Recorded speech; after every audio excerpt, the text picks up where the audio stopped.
Introduce this video. You do this. Go. I don't remember the video, David. How am I supposed to introduce You said it? we were tagged a bunch of stuff. We were, but that doesn't mean I watched it. I figured I'd save it and we'd watch it together. What do you want me to do? What do you want from me, David? We are going to watch a video on TikTok that we were tagged onto. Why are you looking at me like that? I'm not good with these intros.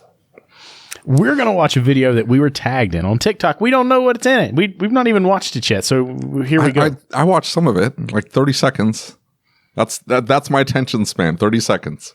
I don't think you know what they need to bring back. They need to bring back Vine. You remember Vine? I do. Yes. 6 seconds. Yep. It didn't take 6 off. seconds. I don't know why TikTok did. But it needed to wait one more generation, and Vine would have been fire. Vine would have been Everybody fire. went all over the place. Yeah. Okay. We take the trust of our listeners very seriously, and I hope that you know that when I say that Shopware is the best automotive shop management system, I believe it in my heart of hearts. And now it's even better. With new features like Tech App, it streamlines the inspection and dispatching process for you and your technicians. And with massive improvements to Shopware's exclusive digital vehicle experience, they have stepped their game up to a whole new level. So if you haven't scheduled a demo yet, click the link in the show notes and do it today. If you've already had a demo and you were waiting to finally switch, there has never been a better time. So click that link and get started today.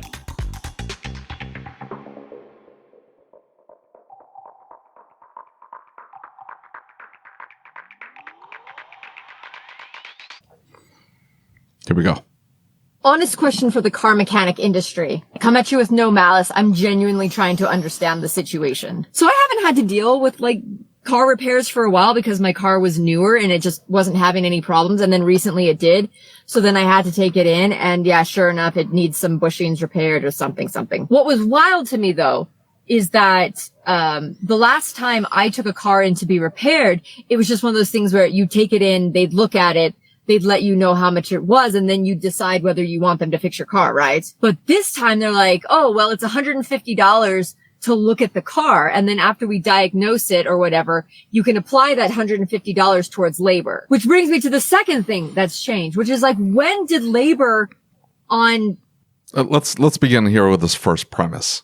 Okay. I hate, with a burning passion, I hate the look at it thing. Yeah. Where did that come from? I don't know. We had a post in the group a while back where dude got super upset because everybody said, hey, you're using this term look at it and it's sending the wrong message to consumers. And the dude was absolutely unwilling to even remotely consider that the verbiage was causing the problem. I'm telling you right now, that verbiage can cause problems in your business. How you say what you say. And look, David, one of the things that always comes up for me is it's just like the other day, FRM did a video talking about the service advisor or the technician, which is more important to the business. And I was saying that, hey, your tonality and the words you use matter with your clients and they can back you into a corner really quickly. This is a great example of that. Saying look at it is no good at all. Now, I'm going to tell you the other thing. The fact that she's gone to a shop and she says that she hasn't experienced this in a while. And I think she's probably genuine with that. There is no uniformity in repair shops right now. There's no uniformity in the way that we do business. There's the chain stores that do things like this. Hey, we'll roll it into the price if you approve the repair. You know how I feel about it. But I think at the end of the day, this is an issue that we've created. I can't really fault her for that. We have created it, but to a certain extent, I don't know who says look at it. People call us all the time and say, hey, will you look at it? And but we tell them there might be testing and testing costs. You're just you're going to charge me $150 to look at it? No. We're going to look at it for actual free. Testing. I'm going to look at it all day for free. It ain't going to tell you anything. It's not going to tell you a damn thing. Yeah. But if you want me to actually find the problem, that's more than just looking at it. And I get people don't understand that the inspection process takes a trained eye, and looking at it requires training and a lot of experience. Yeah. How often do you stick someone that's newer, hasn't had a lot of experience inspecting a vehicle, and they miss stuff? Yeah, for They're sure. looking at it, but they don't identify a potential problem or an actual problem because they haven't had the experience. So it takes a lot of time and training to get someone to be able to look at something with a trained eye, with an expert eye, and be able to identify potential problems. So it's not even a looking at it. Looking at it doesn't do anything. That looking at it needs to be like yeet it into the sun for forever. I hate it. I agree. I absolutely hate it. We will inspect it for free. And if we need to do any testing, test drives, scanning, this, that, and the other, it's going to cost. That should have been immediately the vernacular. They would have stopped and said, oh, hold on. We're not looking at it for $150. We are doing diagnostic testing. And here's the thing. Like, she started out with, it needs bushings or something. So immediately, she's already talked to the service advisor here. So we already have a communication problem. They did not articulate the problem that the vehicle has already properly for her to understand where the charges were coming from. Right. Okay. So all of this, the whole video was spawned off of the service advisor doing a bad job of articulating what was going on with the vehicle and what they were doing for the $150. For sure. I agree with you 100%. And speaking on the $150, right? That's a little bit of a problem for me that she doesn't see any more value in that. Now, she's saying, since when are mechanics $150 an hour? Well, we haven't gotten to that point yet. We're about to get to that. We did. Okay, hit play. Let's break it down. Car repairs go up like 300% because I was shocked at the price of the repairs, not the parts. The parts were maybe like a couple $100, but the labor cost was close to $700. So of course I'm thinking like, oh, this particular shop is just ripping me off. So I contact my sister who's big in the car community and I'm like, hey dude, like, is that normal? And she's like, yeah, man, I've seen mechanics charging as much as $300 an hour for labor. Hey, like, who makes $300 an hour? Doctors? Lawyers? Now here's the thing. I can't fix my car. I don't have that specialty. I don't have that expertise, but I am kind of curious, like, when did the labor costs on fixing cars go through the roof? When did that happen? There's so much to unpack. You know who I blame? Who do you blame? I blame Obama. And here's why. They rolled out that stupid Cash for Clunkers program. And what did that do?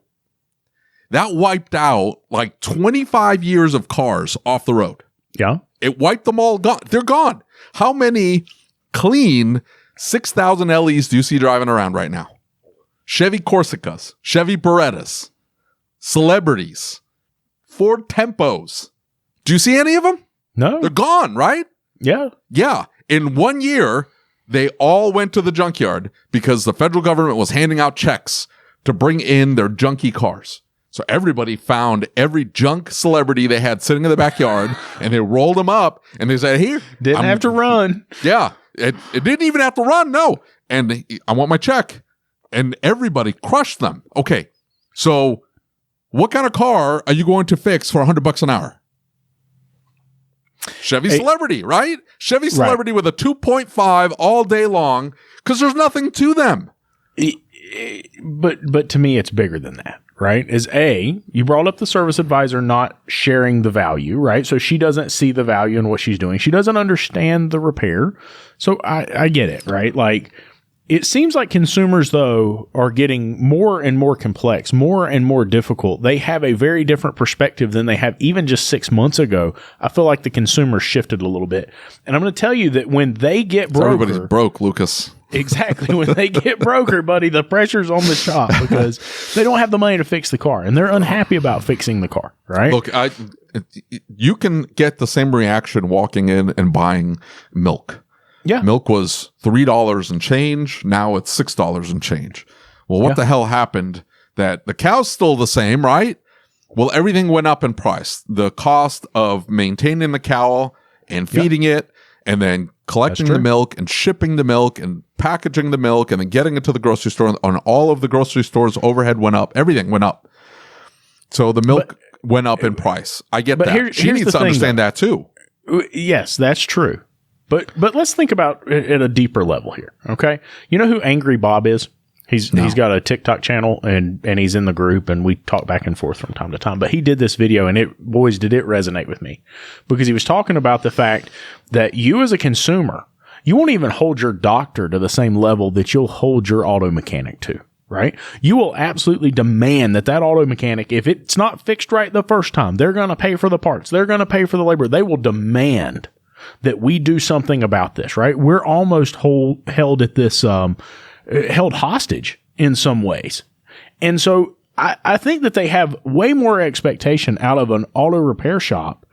And to say, hey, $150 an hour is excessive, but I expect you to fix it right the first time. If you don't fix it right, I expect you to do something about it. I expect there to be some retribution. You owe me something now, and you're going to pay to fix my car, and you're going to provide me a rental car, and you're going to do all these things, right? Well, that comes with a cost. And that's not true of all customers, though. But here's none of that changed, though. When you were working on the Chevy Celebrity, that was still the expectation. People still expected the car to be fixed right the first time. I think that's true of plumbers. You call a plumber, and there's a second leak, or something else happens after they came in and you paid all that money to have the plumber fix your plumbing problem, and there's still a problem, you expect that plumber to come out, look at it for free, figure out what they did wrong, and fix it. If they did something wrong, if there was another problem, whatever, right? You'll pay. But you expect something back because you paid them to come in and find a problem, fix it, and they didn't do that. So they're putting the same pressure on us that they would a plumber or an HVAC guy. So the doctor thing, that's absurd. They should hold doctors to that standard. They don't, but whatever. I'm going to tell you what. Whatever. After what we went through with my mom, and I've seen a family friend go through it here recently, they don't care. Okay, they 100%. I shouldn't say they doctors. Don't care. I'm not saying from my experience, not all of them, but from my experience, that hospital, that corporate hospital system, they're all like NTBs or Big O's or Firestones. Like that's how they are. 100%. It is 100%. By the hour. How many patients can we pump through this hospital as quickly as possible? We just want you to, it's all feel good. Like we want you to be happy with the experience. And so we're going to put you in a nice room and we're going to have this big TV and we're going to come fluff your pillow. But here's some pills, go away. We need to pump through as many patients as possible. I was watching a video the other day and the nurse talked about that there was this man, she was starting her shift, and there was this man and he was coding. And so they had to perform life rescuing or life-saving procedures, right? And so she was not clocked in yet. She dropped her book bag and she went right to work, right? And the hospital administrator came through and said that just could not believe that she had set her book bag in the floor and that she had not changed to scrubs and she had not clocked in before this happened. And she said, the man was dying. Would you have me let him die to follow these processes and these procedures? And the hospital administrator said, yes, I would. Do what? Are you serious? Yeah. I'm going to tell you something. The level of care that I saw my mother receive, right? There were good actors in all of it, but the communication, the attention to detail, David, they were giving her medicines that they were giving her another medicine 2 hours later to counteract. And finally, they don't talk to each other. The doctors don't talk to each other. The doctor that deals with, the oncologist doesn't talk to this other doctor. Yep. And so the oncologist prescribes this medicine and it causes this reaction. And this other doctor comes in and goes, okay, well, we'll give him this to counteract this. But then we have to give him this because it's causing this other problem. And they end up creating this list of medicines 100%. Just to deal with all of the side effects. But it's not the individuals. I just want to make this point. It's not the individuals. Sure. Absolutely. Everybody cares. It's the system. It's the system. Yes, it's the system. But here's the thing. Here's the thing. We went on a tangent there. We're going to get all that. The expectation's always been there. What has changed? Yeah. They're not Chevy Celebrities, and these people think they're driving around their 2007 Nissan Altima. Everybody thinks they're driving around 2007 Nissan Altimas, which were complex enough, right? They had their own complexities. But they're not driving around. They're driving around a 2021 Camry that has blind spot monitoring, active cruise control, heated and cooled seats. It's got miles and miles of communication lines. It's got a module with a think thing and on the screen there, and it's got... I mean, even beyond that, hang on a minute. Because even beyond that, why is all of a sudden $150 per hour so unreasonable? I don't understand. Everybody's charging. I mean, literally every profession is pretty much charging more than that. What is it that did you see the post a while back about Jiffy Lube's rates? If you broke it down, one of the managers laid out the numbers and he said, if you really broke down Jiffy Lube's rates for anything but an oil change, their labor rate's like $400 an hour. Yeah, but it's, for Jiffy Lube is about convenience. That's why you go there. You don't go there for their expertise. You go there because they're open on Sunday, and at 2:00 on a Sunday, you can go in for a quick oil change and you're in and out. That's why people go there and they'll pay the $115, where I might charge $115 for that same oil change, but you've got to set an appointment. You got to leave me the car the whole day. You're going to get an inspection. It's a whole thing. Yeah. So I understand paying the extra money for convenience. Not that I would take it there, but whatever, right? Yeah. That's why you're paying paying the extra money at Jiffy Lube. But with us, look, I'm sorry. The vehicles are so far more complex. I'm telling you, that's all it is. The vehicles are so far more complex than they were just 10 years ago. Just 10 years ago. 2014 vehicle was just starting to hit that, like, for sure, huge ramp up in complexity.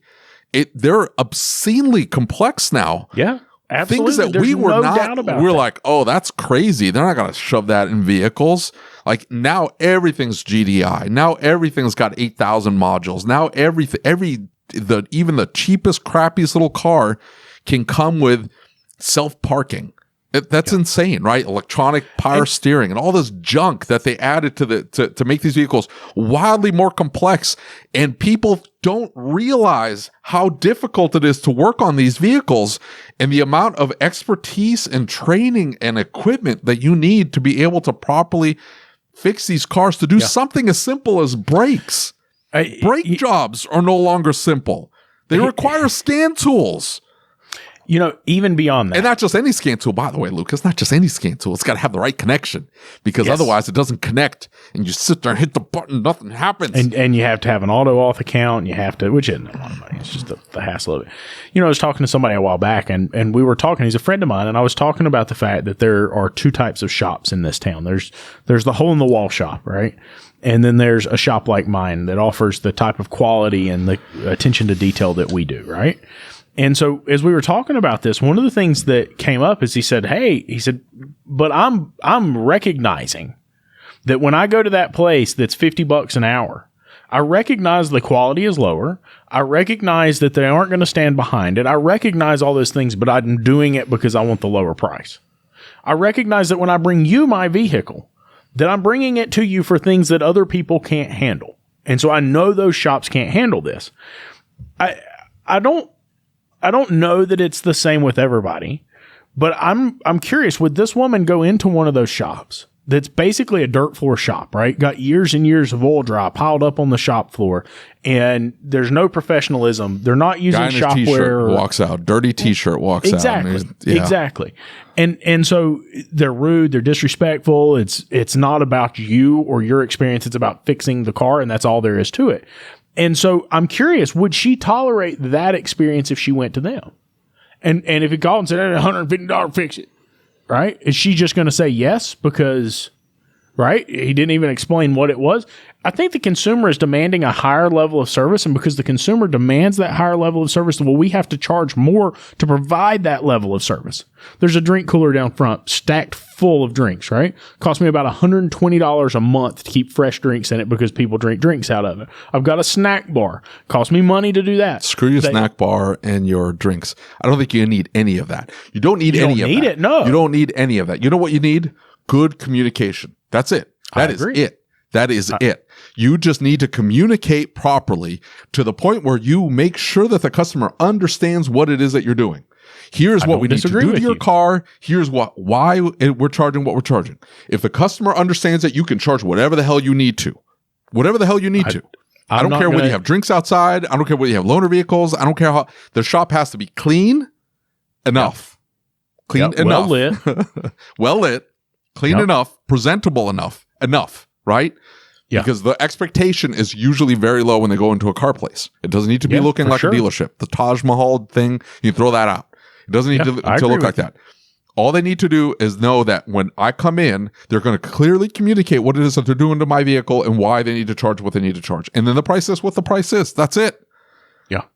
If you do that, the customer rarely will question you. Now, if you go into a lower income area, you're going to have to fight that a lot more. But rent should be cheaper, overhead should be lower, the type of vehicle that you're working on is going to be older, right? So things should be a little bit cheaper for you. And you're going to have to fight that a little bit. But if you over communicate with a customer, look, we had one customer come in. Yeah. She fought us.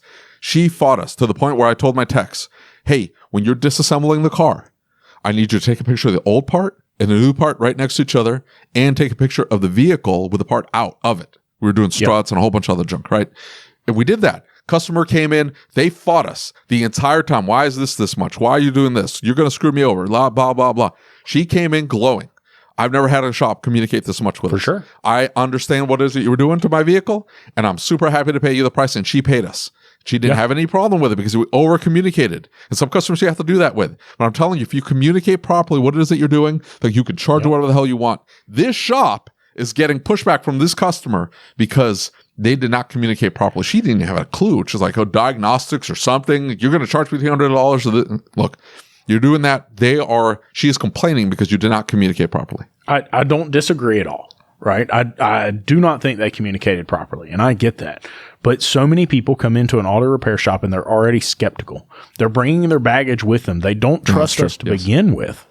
And so is it experiences? Is it people like this on the internet who are sharing these experiences and creating doubt, right? And I'm sure it's the same with everything else, but they're creating doubt when they don't even necessarily understand what it is they're talking about. Now, I don't think that was her intent here. Don't get me wrong. I'm just saying that doubt goes into the mind of the consumer that walks through the front door. And even if I'm trying to do what's right and show them, David, I don't know if you know this. Over the past couple of months, I've got my guys to where when we complete a repair, they take pictures of the repair they completed and they put it on the repair order in Shopware, right? And so we tell the consumer, hey, we put these pictures on there. If you'd like to look at them, you can see the work that was done. You can see pictures of the inside of your engine or whatever it is that we were working on. They're there for your convenience, right? It has nothing to do with necessarily the consumer. It's covering our butt to show that we did our job and we did it the right way. But it's because the consumers don't trust auto repair shops that I think we have to go to these links. You're right. Okay. Also, when did it become a thing that you have to pay over $100 just to have someone look at your car? I may be wrong, but my interpretation of this is that shops got tired of people coming in, getting their car diagnosed, and then shopping around and finding a shop that would do it for less money. So in order to incentivize you to stay with the first shop that you take it to, they charge you $150 or whatever it is, say that they'll put it towards the labor cost because they know that you're not going to want to take your car to a different shop and then pay another $150 just to get a second opinion. It's like a second opinion squasher. Is that wrong? Am I wrong there? Am I really off base? Look, she's not wrong. Okay. But it's more than wrong. Yes, she's wrong. No, hang on. What shop she's not takes wrong. at somebody else's diagnosis?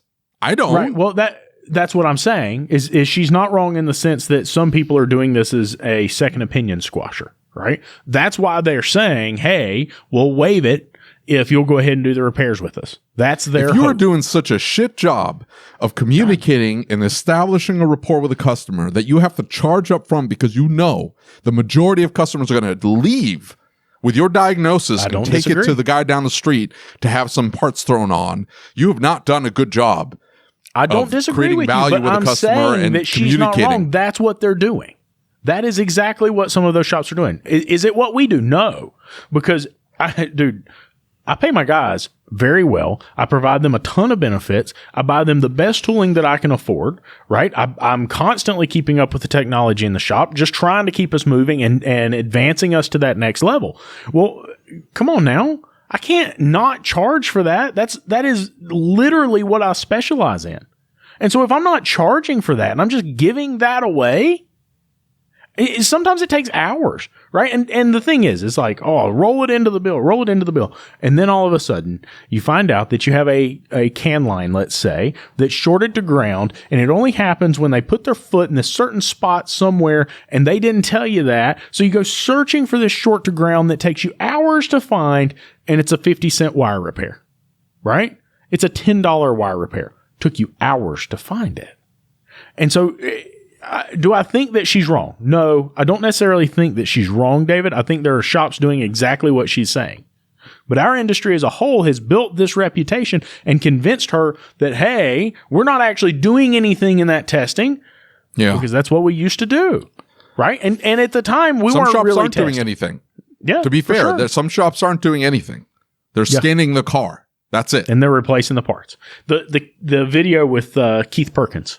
Right? Where the guy with the ABS module, right? What was that? Or the SRS module. What was that guy doing? He was just changing parts to get the car out of the door. He didn't know, they didn't have a clue what they were doing, but they're automotive professionals. You can title anybody an automotive professional, David. Anybody. You say, I work on cars. I've seen it. I mean, look at your shop. So yeah, I would love to know. Because at this point, it's like I would much rather have a higher car payment on a new vehicle that I just commit to for like the rest of my life than hold on to an older car and have to drop over $1,000 every time a freaking bushing goes out. Like it used to be that owning the new car was the more expensive thing, but with the cost of labor to repair a used car, I don't know if that's true anymore. I think it can go either way there, right? I just had a conversation with a good client of mine this morning. He's got a transmission in a Duramax, transmission slipping in second gear, and he's saying, "Hey, like I'm teetering on this thing. I need a tax write-off."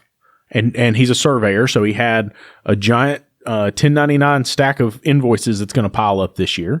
And he's saying, "So I need a tax write-off, but I also want to be smart with my money. I want to make the right decision. And be smart in the long run with this." And so we're debating, is it better to replace the truck or is it better to repair the truck? And vehicle repairs are going to get more expensive. And one of the things that we talked about was getting into this loop where you almost have to replace the vehicle. And he said, well, why would I have to replace it when it goes out of warranty? And I said, because the new vehicles are so much more expensive to repair. And there's a level of planned obsolescence that goes with that. And I think the manufacturers are smart because they recognize this. They recognize that we can drive car sales. If it becomes so expensive to repair our automobiles, we'll drive more sales because people aren't going to fix them. I'm going to tell you, if I was a diesel truck owner of something in that 2000 to 2008 range, pre-2008 range, I'm probably keeping my old truck. I'm not going to get a new one because it's going to be cheaper to repair. It's going to be reliable. It's going to be something that you can repair fairly easily. You get up above that, man. You want to talk about one center stack, $7,000. Come on now. What are they going to do? Of course they're going to trade the vehicle in. It is really difficult to justify the cost of a brand new vehicle. Yeah, it really is. It is. She's saying that she has to drop $1,000 every single time a bushing goes out. Well, bushings don't go out that often, but let's say you're coming in for 3 oil changes a year, and you're having to drop $2,000 to $3,000 a year, $1,000 every single time you show up for an oil change. They're hitting you you need tires, you need suspension, you need an oil leak fixed, you need whatever, right? If you're dropping $3,000 a year on your paid-for vehicle, it is still cheaper than getting a new car. And the interest. What's the average car payment right now? $716. I think it's over $700 a month. Yeah, and you're not paying me that to fix your junk. Insurance. Yeah, pay me that $700 a month. I'll keep your car tip top. I'll detail it and everything. And one of the issues is that they don't recognize that the lack of maintenance and the lack of care for that automobile is part of what caused this problem, right? And if we had been maintaining it, the bushing's not so much, right? They're just going to wear. But the point is if she has maintained this vehicle, the chance of major catastrophic type failures is pretty low. Now, if you beat them half to death, come on now. Now this guy with his Duramax in the situation where it's you know, Diesels he's got are different. $72,000 that he needs to figure out how to write off on 1099s. Dude, Yeah, that and- makes perfect sense, right? I can understand that. The, But business owners, that's a different deal altogether. Because of the depreciation you can take, and you can take a big chunk off your tax bill and end up having a new vehicle.